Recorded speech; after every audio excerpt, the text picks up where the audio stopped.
उस रात अमावस्या की काली घनी और अंधेरी रात थी। बहुत तेज हवाओं के साथ आंधी और तूफान भी चल रहा था। आसमान में तेज बिजलियां कड़क रही थीं और फिर अचानक से खून की बारिश होनी शुरू हो गई। इसके साथ ही उस बारिश से बहुत सारी चुड़ैलें आसमान से धरती पर गिरती हैं और इंसानों को मार कर खाना शुरू कर देती हैं। गांव के लोग ये सब देखकर डर जाते हैं और इस डर से सभी लोग अपने घर की तरफ भागने लगते हैं। गांव के सभी लोग जब भाग रहे होते हैं कि तभी राजू का पैर फिसलता है और उसे चुड़ैल पकड़ लेती है और उससे हंसते हुए बोलती है,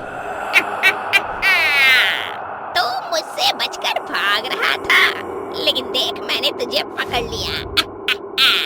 अब मैं तुझे खा जाऊंगी।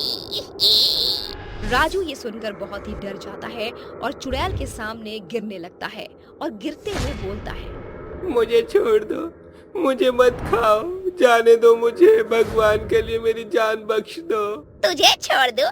कभी नहीं। राजू के इतना कहने पर भी चुड़ैल उसे नहीं छोड़ती है और उसे उठाकर खा जाती है।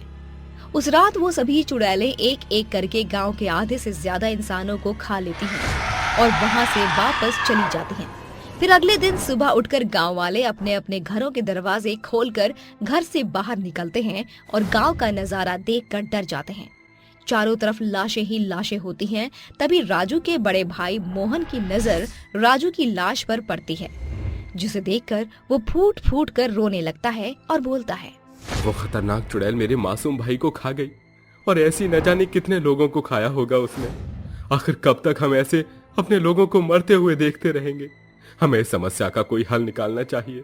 जिसके बाद मोहन और गांव के सभी लोग मिलकर सरपंच के घर जाते हैं। राम राम सरपंच जी।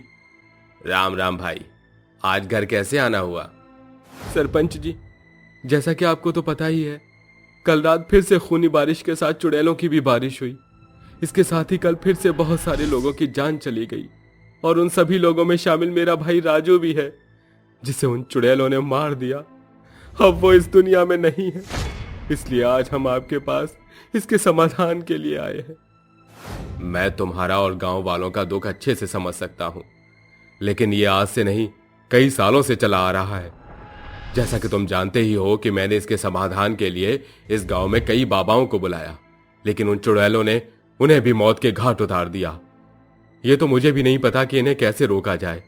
अब तो सिर्फ भगवान ही हमारी मदद कर सकते हैं।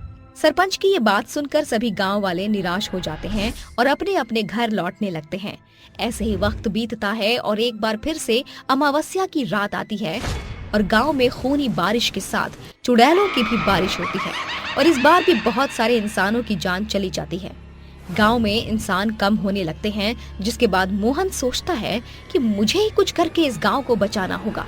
जिसके बाद वो नदी के किनारे जाने लगता है कि तभी उस रास्ते में एक बूढ़ी अम्मा दिखती हैं और वो उससे पूछती हैं, क्या हुआ बेटा, तुम इतना परेशान क्यों दिख रहे हो?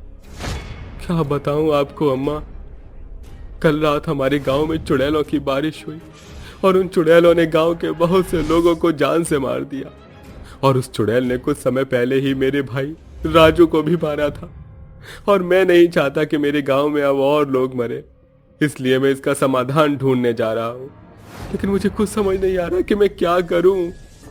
मोहन की ये बात सुनकर बूढ़ी अम्मा उससे कहती हैं, बेटा, अब जो मैं तुम्हें बताने वाली हूँ उसे तुम ध्यान से सुनना। गांव के बाहर जो जंगल है ना, वहाँ एक तांत्रिक बाबा रहते हैं। अब वही तुम्हारी मदद कर सकते हैं। तुम जल्दी से उनके पास चले जाओ। क्या आप सच कह रही हैं अम्मा? अगर ऐसा है तो मैं अभी और इसी वक्त ही उनके पास जाता हूँ और उस तांत्रिक बाबा से मदद मांगता हूँ। जिसके बाद मोहन जंगल में जाता है और तांत्रिक बाबा को ढूंढने लगता है कि तभी उसे एक पेड़ के नीचे तांत्रिक बाबा दिखते हैं और वो दौड़कर उनके पास जाता है और उनसे बोलता है, प्रणाम बाबा, मैं आपके पास ही वाले गांव से आपकी तलाश में यहाँ आया हूँ और आपसे मदद चाहता हूँ बाबा। मैं और मेरा गांव बहुत ही मुश्किल परिस्थितियों से गुजर रहा है। उस गांव हर अमावस्या की रात खूनी बारिश होती है, इसके साथ ही चुड़ैलों की भी बारिश होती है।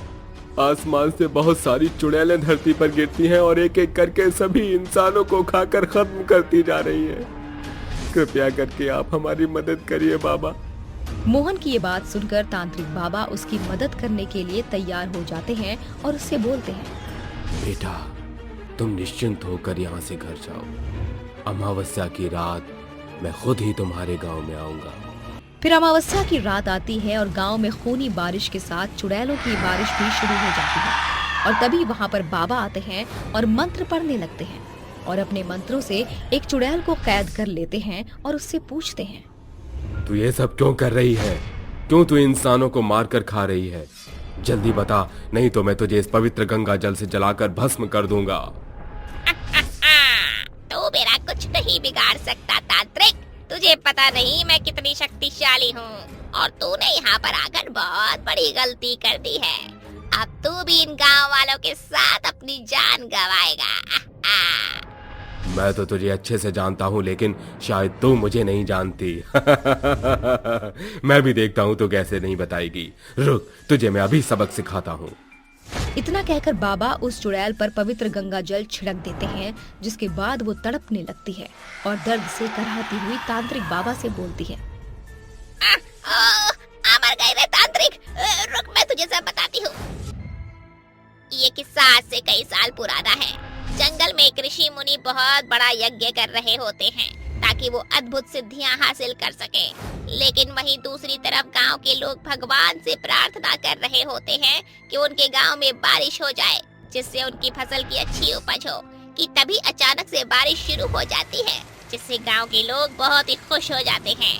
लेकिन वही ऋषि मुनि की यज्ञ की आग बारिश की वजह से बुझ जाती है, जिससे वो बहुत ही क्रोधित हो जाते हैं और आसमान की तरफ देखते हुए बोलते हैं, मैं इस गांव को श्राप दे रहा हूँ।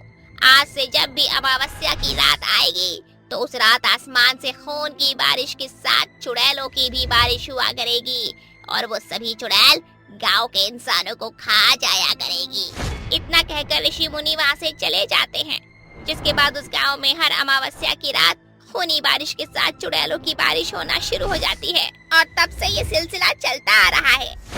जिसके बाद तांत्रिक बाबा गांव को इस श्राप से मुक्त कराने के लिए एक यज्ञ करना शुरू करते हैं और मन ही मन एक मंत्र पढ़कर हवन कुंड में भभूति फेंकते हैं, जिससे आसमान से हो रही खूनी बारिश रुक जाती है और वहां की सभी चुड़ैलें जलने लगती हैं और जलकर भस्म हो जाती हैं। जिसके बाद वो गांव श्राप से मुक्त हो जाता है और अब सभी लोग खुशी खुशी रहने लगते हैं।